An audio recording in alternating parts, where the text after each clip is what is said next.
Can you catch the hidden twist in today's opening story? Stay tuned to the end of today's show to find out the answer. This took place 10 years ago.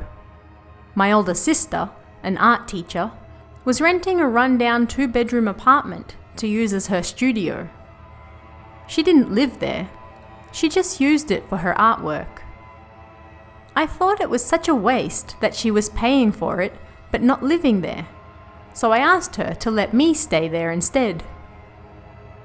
My first day returning to the studio was so exciting. She told me to lock up carefully, so when I got back, I made sure to set the door chain. I read a book after dinner and enjoyed my time alone. It was late before I knew it, so I checked the door once more, checked to see the gas was closed, and then went to bed. A short while later, around 2 or 3 in the morning, I heard the door open. My sister must have come to paint something. She's working really hard, I thought, drifting back to sleep as she went into the next room over. That was the room with all her painting goods. I heard her muttering and laughing. Really is a thin line between artists and weirdos, I thought with a laugh, before falling back asleep. My sister was gone when I woke up again the next morning. I got ready for the day, thinking about how passionate my sister was about her art. As I went to remove the door chain, suddenly a chill ran down my spine. I haven't been able to return to that studio ever since.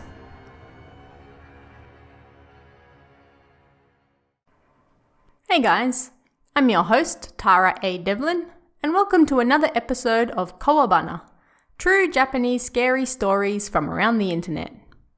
I have some exciting news for you this week. Toshiden Volume 2 is now out. It's been almost a year since I released the first volume, and it's gone on to become my most successful book to date, so thank you. A lot of people have been asking me when the second volume would be coming out, and I've been hard at work on it for a while now. Finally, that's all finished, and you can head over to Amazon right now and pick up your copy. You can find the direct link on kowabana.net or type in Toshiden on Amazon to find it. There's over 70 brand new urban legends straight out of Japan featured in the book, so don't miss it. This week, we're continuing our best of 2018 from last episode. Our first story is about a young boy who visits his family home for the Obon holidays and hears about a terrible curse that has struck all the houses in the neighborhood. And their family is next. Find out what happens in House on the River.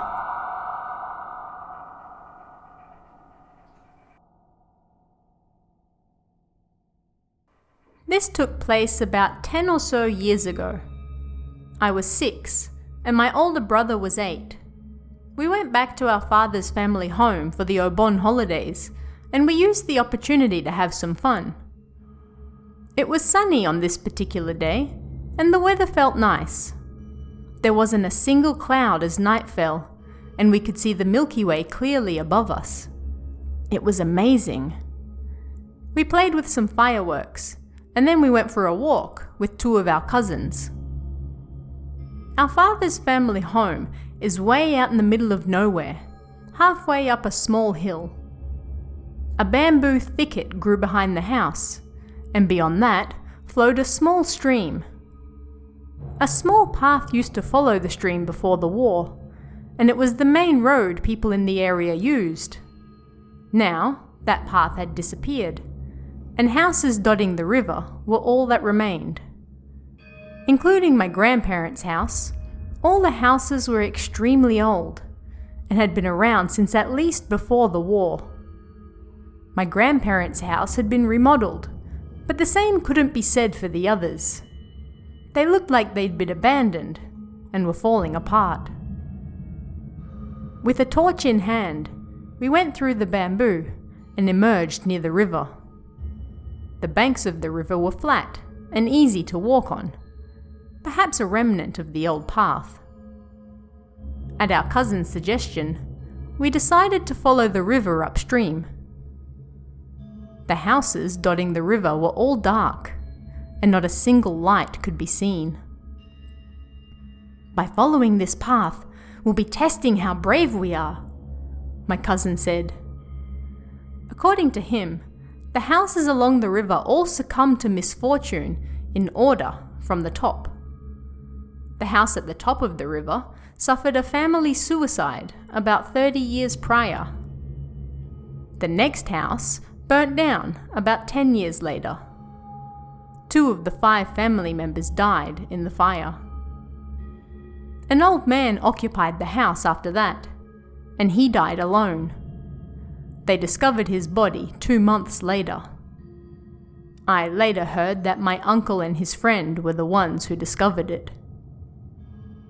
The father of the next house killed himself because of money troubles, and after that, his family went their separate ways. "What about the house after that?" my older brother asked. "The next house is ours," my cousin said after a small sigh. I got chills. If something happened to my cousins and their family... Silence fell over the 4 of us. Being a kid, I didn't know what to think, so I just silently followed my cousins and brother as they walked along the river. A few minutes later, we arrived at the remains of the second house. We couldn't see much in the darkness, but it appeared to be an empty lot. Then, suddenly I noticed something. Small orbs of light floating slowly in the air. "Let's go back," I said, scared. In reality, we'd gone over our time to be back, so they readily agreed with my plan, and the 4 of us rushed back to the house. I couldn't forget about the orbs and what my cousin said, even after we returned home from the holidays. I was terrified that something might happen to them next, and I couldn't sleep. As time went on, I slowly forgot about it, and as the years passed, we went from visiting them twice a year to just every now and then. My brother entered university and moved out of home. After that, neither of us went to visit for a while. During summer of my 3rd year of high school, my brother came back to visit. We got along well, so the 2 of us went out to eat and then saw a movie. After the movie, we chatted about this and that. I don't remember what started it, but suddenly the topic changed to that summer day. "That story was scary, huh? I'm glad nothing's happened to our cousins though," I said. "Seriously, I still haven't forgotten about it." My brother nodded, and I considered if this was the right time to tell him about the orbs. For some reason, I felt like it wasn't something I could ever tell anyone about, and so I kept it to myself all that time. Come to think of it, I saw something that day. I broached the subject with him casually. Like fireballs or balls of light, something like that, at that place where the house burnt down. My brother stared at me, his eyes wide. "Me too." "Huh?" "I saw them too. Strange lights. They were floating in the air." It was my turn to be shocked. My brother had also seen what I thought was just a figment of my imagination. Chills ran down my spine, and we silently agreed to stop talking about it. That night, I couldn't sleep. A few months later, my brother died in a well-known accident. If I write about it, people will know who I am, so I'm not going to say anything. It was a strange accident, not something normal. It was even on the news. The next year, my grandfather on my father's side died. My grandmother followed shortly thereafter, and then my uncle. All three of them died of illness. Of course, not an infectious or contagious disease. It wasn't a disease I'd heard of before, and the doctor found it to be a strange coincidence as well. With no mother around to begin with, my cousins suddenly found themselves alone. The night before my uncle's wake, myself and my two cousins drank by his coffin. The two of them were planning to move out of the house. I can't lie, I'm scared. Not that I believe in the story or anything. I wasn't a strong drinker, so when I felt myself getting drunk, I got up and went outside. I wandered around the garden and found myself out the back. I could hear the stream flowing nearby. The dense bamboo thicket had been cut down. Looking at the wasteland before me, I keenly felt the passing of time. I turned around and saw those same orbs of light floating in front of my cousin's house. That was when I knew. Soon, it'll be my turn to die as well. The same way my brother did. Knowing that, I can't stop the fear from taking over me.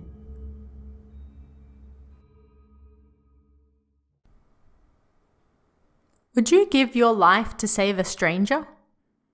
A group of university friends head to the beach and find themselves faced with that very dilemma. A dilemma with unexpected results. Find out what happens in Hidden Swimming Hole.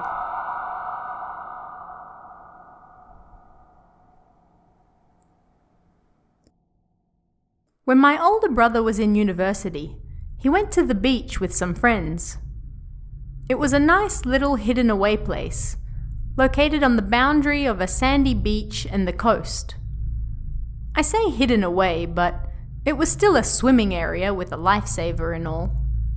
The local children often went there to swim, so it was somewhat crowded.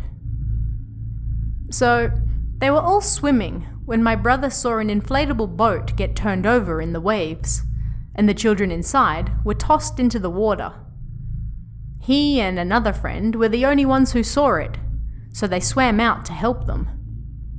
But the kids were fools, and in their panic, they struggled violently. All 6 of them were okay, but as his friend helped the last kid out of the water, he passed out. He'd exhausted all his energy and been stung by a dangerous jellyfish to boot. They called an ambulance, but he went into shock and died.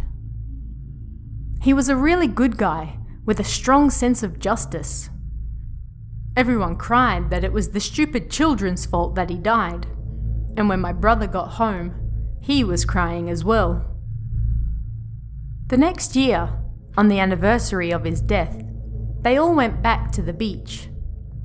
They threw flowers into the ocean, and when they tried to leave, they noticed something happening by the sandy beach. A girl had washed up on the shore after slipping from the cliff. It was a rather high cliff, but she was barely injured and fully conscious as well.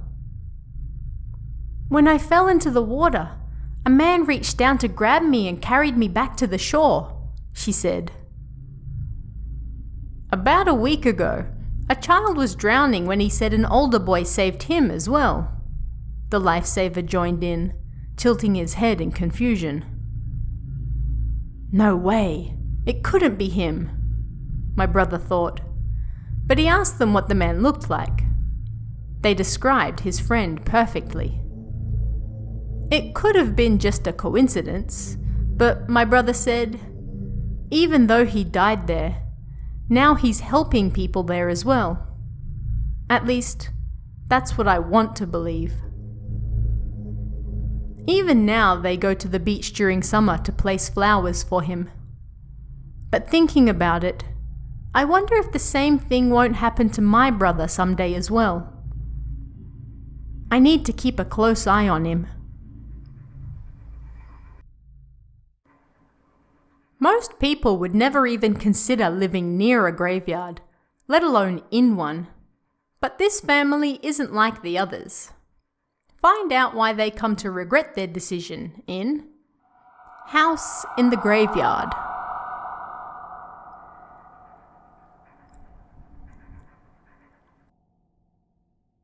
The house I grew up in was in a graveyard. It wasn't a temple. When you went through the front door, there was a hallway with rooms on either side. Looking to the right from the front door, north of the house was a graveyard. And the room right at the end of the house was my room. When I looked out my window, it was nothing but nameless graves, and they were so close that I could reach out and touch them. When a bulldozer came to dig up our garden one time, it uncovered even more gravestones. A priest came to take a look and said they were undoubtedly human, so the police were called out as well. Apparently, they were the bones of people buried in the graveyard in the past, and not the remains of a murder. Several strange incidents and accidents befell our family over the years, perhaps because our house was built in a graveyard. Now, we all live apart. Anyway, sorry that was all a little long, but this strange story is about when we all lived together in that house. I'd just started junior high school when my younger brother had an accident on the road in front of our house. I'd had an accident there myself 2 years earlier and found myself in a state between life and death, so my parents were obviously worried and spent all day and night watching over him. They told me to look after my younger sister, so I waited for her to come back home. I put her to bed as soon as she got back and went to my own room to read some manga. I was suddenly overcome with sleepiness, and just like that, fell asleep. I wonder how long I slept for. When I woke up, I looked at the clock and it was past 2 a.m. I looked in my parents' room, but nobody was there. They mustn't be back yet. I wonder if my brother's okay. I went back to my room, changed my sweaty shirt, and went to the toilet. Like I said earlier, our house was designed with the hallway going through the middle. The toilet was on the northeast from the front door, so of course the window overlooked the graveyard. As I walked down the hall, it felt like somebody ran behind me. I turned around, but nobody was there. When I was done in the toilet, I returned to my room, but it felt like somebody was in the house. Scared, I turned the lights in my room off and got under the covers. Suddenly, it was like all the lights turned on at once. I pulled my head out from under the covers, but everything was dark. After that, I froze and couldn't move. I was paralyzed. I panicked and struggled, but it was no good. Only my eyes were free to roam about the room. Suddenly I saw a man standing outside my window, facing the north. He was in military clothing, with a sword by his hip. I looked at him, terrified, but it wasn't a face I knew. The entirety of his eyes were brown, and his face was bluey grey, like he had no complexion.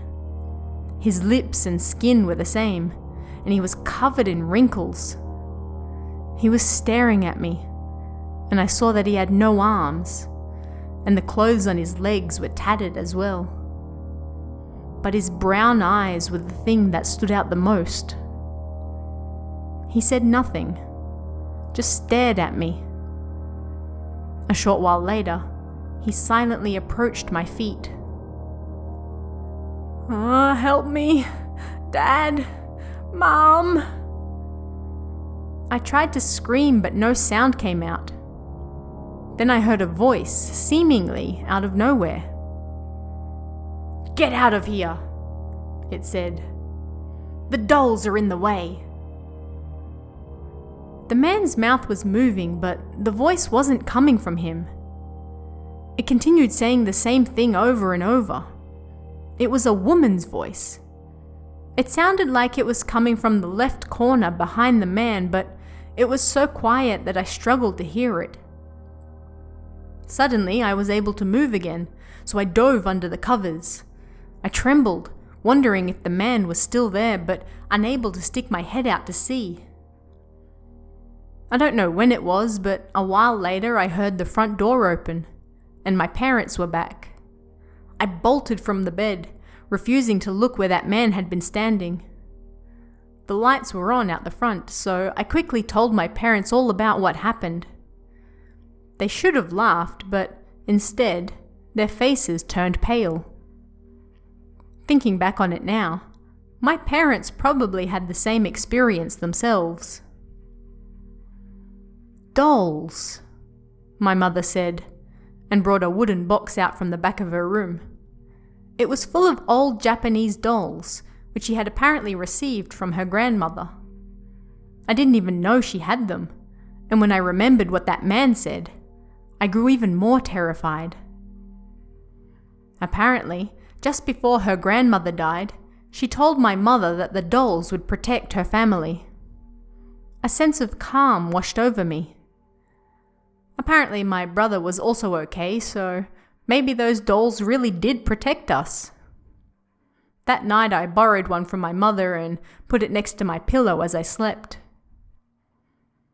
After I graduated high school and moved out, nothing strange ever happened again, but a friend of mine who could see ghosts once said to me, "You've got dolls of protection in your house, huh?"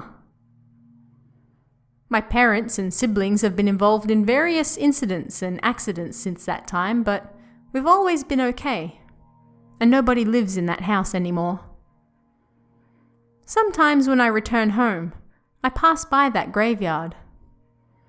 I still remember the events of that night clearly.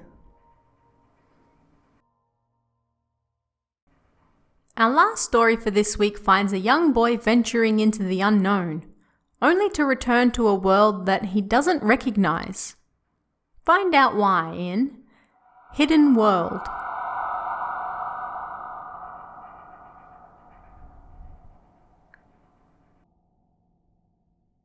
It's a strange memory, but even now I can recall it clearly.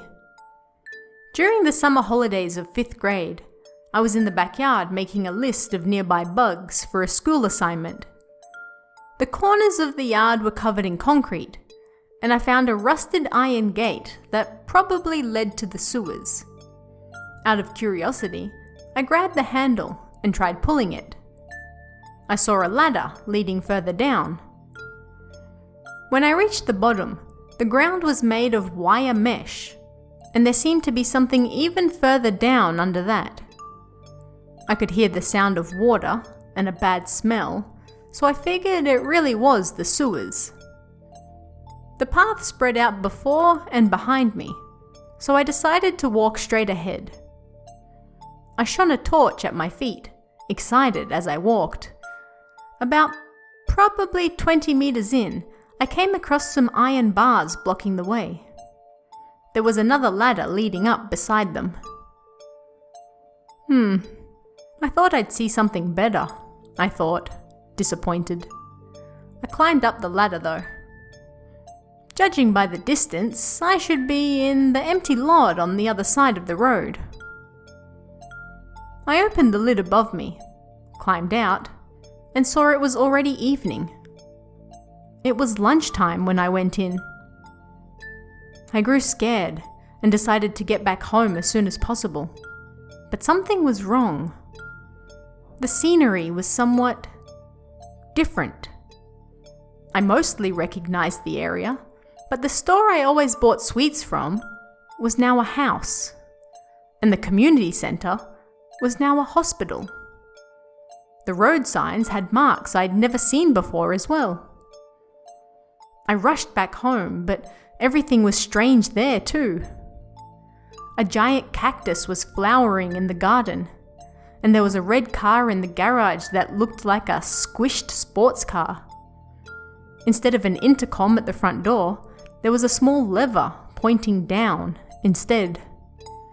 On either side of the door, there was a small decoration that looked like a giraffe with a beard. But still, it was undoubtedly my house. The details were different, but no matter how you looked at it, it was my house. The nameplate even said our family name. It was like playing Spot the Difference. I was too scared to enter from the front, so I went around the back and looked in the kitchen window. My father was sitting in the lounge room, wearing a purple djembe, happily chatting with my school music teacher. Suddenly I remembered the game I was playing at the time, Dragon Quest III. There's a hidden world in that game, right? I realized that was what happened. I'd entered a hidden world. I panicked and returned to where I came from, climbed down, and ran back around the path. I ran as fast as I could, breaking out into a cold sweat. I felt like, if I didn't hurry up, I'd never be able to return. But I climbed out the door and went through and safely got back. After that, I was too scared to ever go near there again. I didn't even want to look at it. If I did, it would drag me back to that hidden world again. Only this time, I'd never be able to come back. We ended up moving away, and I never found out exactly what it was anyway. But 6 months ago, I was in the area for work, so I decided to drop by and see if it was still there. Half the area had been turned into a parking lot, but the rest of the ground was still there. I had a flashback to how scared I was that time though, so I was unable to go any closer.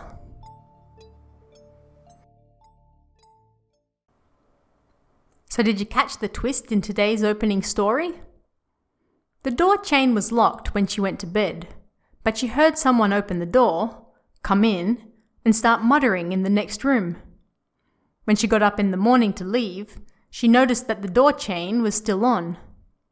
So, if the door chain was never removed, then who did she hear come in?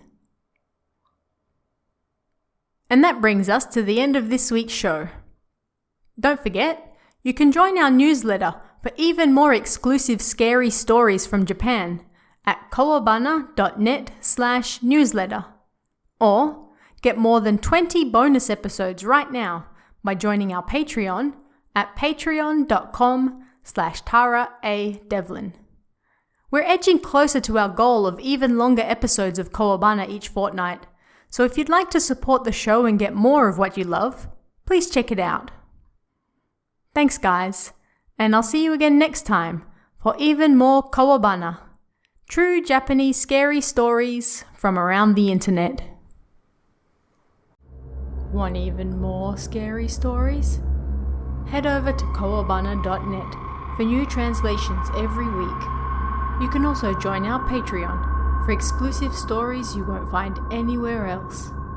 Head over to kowabana.net now.